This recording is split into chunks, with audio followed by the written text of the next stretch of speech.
Hi, how are you? I want to share with you my 36-week pregnancy update. Quite a bit has happened since my last update at 34 weeks. I suppose the first thing and the best thing is that I'm only 1 week now off 37 weeks, which is full term and when I will be guaranteed my home birth. Yay!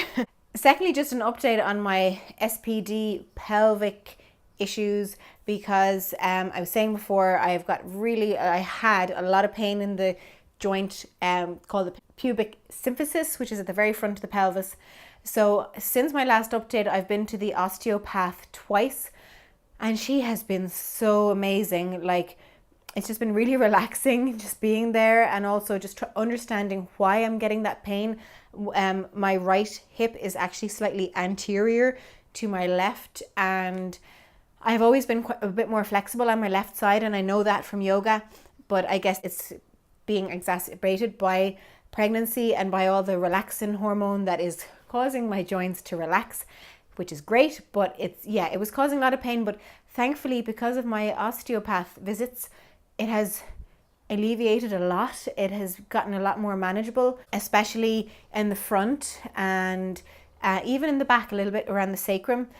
So it's just like, I'm so glad that I've gone to her, and I went twice, and I'm going to just see how I get on now and might go again if it comes back. But so far, so good. So I'm really glad, and I'd really recommend to look up an osteopath in your area if you're suffering from any kind of pelvic issues during pregnancy, because it can be a real help. But because of the ongoing heat wave here in Ireland and in much of Europe, I think as well, it's just, I'm finding just it's so hard to be pregnant. I'm just roasting hot all the time, sweating a lot, taking 2 showers a day, nighttime I think is the hardest because it's still really warm.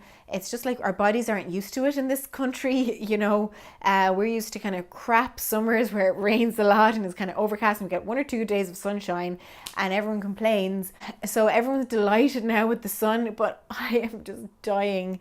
And yeah, I'm just like praying for rain at this stage, and I know it's awful because it's great to get some nice weather. I'm just finding the heat so difficult in during pregnancy.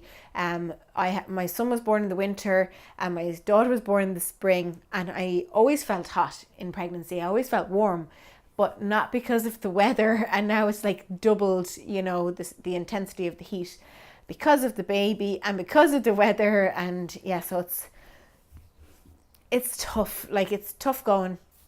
I found a few things that have helped, like ice all the time, ice everywhere, forehead, around my neck, on a face cloth, like a wet face, cold face cloth, drinking loads and loads of fluids, and sitting by the fan, But another consequence of the heat is that my feet have started to swell up.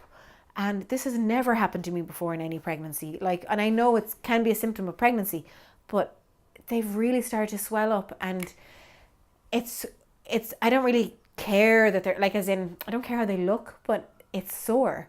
So, and sometimes the pain goes up the legs as well from the swelling. So I'm really making a conscious effort to keep my legs elevated. I massage them, or get my husband to massage them every night to try and rest as much as possible. Now, I already had started resting more and kind of slowing down a little bit, but I can definitely feel it now because of the heat and because of my feet. And I can't go walking anymore. Like, I've gone walking maybe once in the past 2 weeks because it's just not comfortable. I can do short walks, and that's fine. But anything more is just not comfortable. So I'm doing yoga and I'm resting, and that's fine. It's working, like, pain has gone down in the legs. It's just, one on my other foot, because my right foot had swollen up a few weeks ago, and now my left foot swelled up last night. So yeah.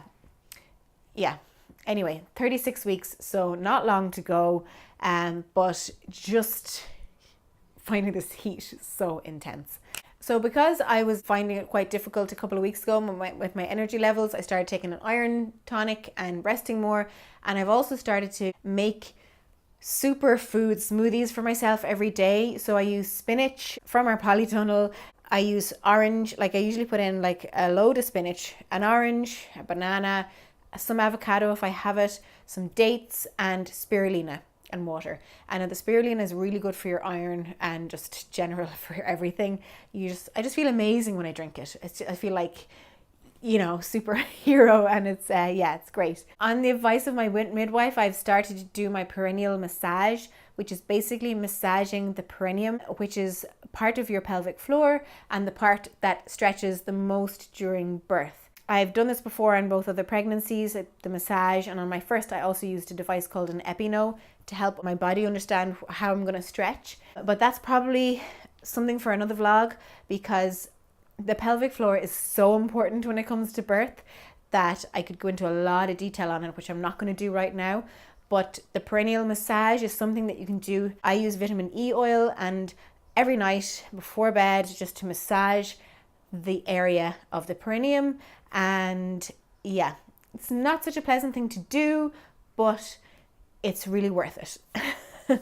Finally, I think because I'm coming towards the end, I'm trying to get in a really good state of mind for the end of pregnancy and birth.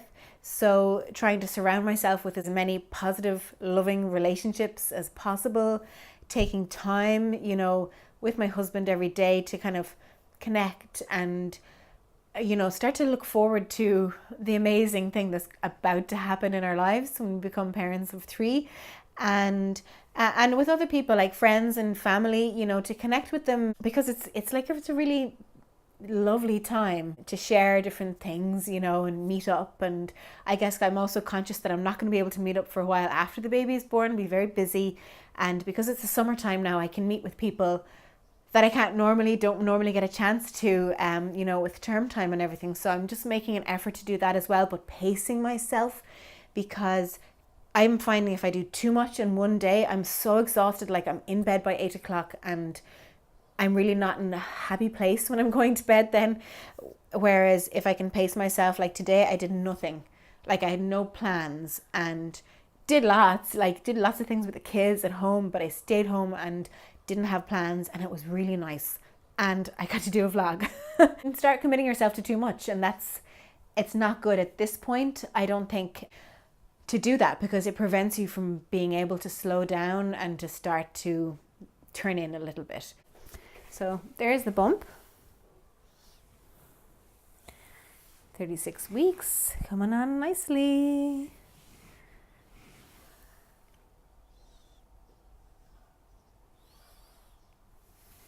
That's all I have for my 36-week update. I will be back in another 2 weeks with my 38-week update, hopefully. Until then, thank you so much for watching, and remember to subscribe if you'd like to hear more from me. Cheers, bye.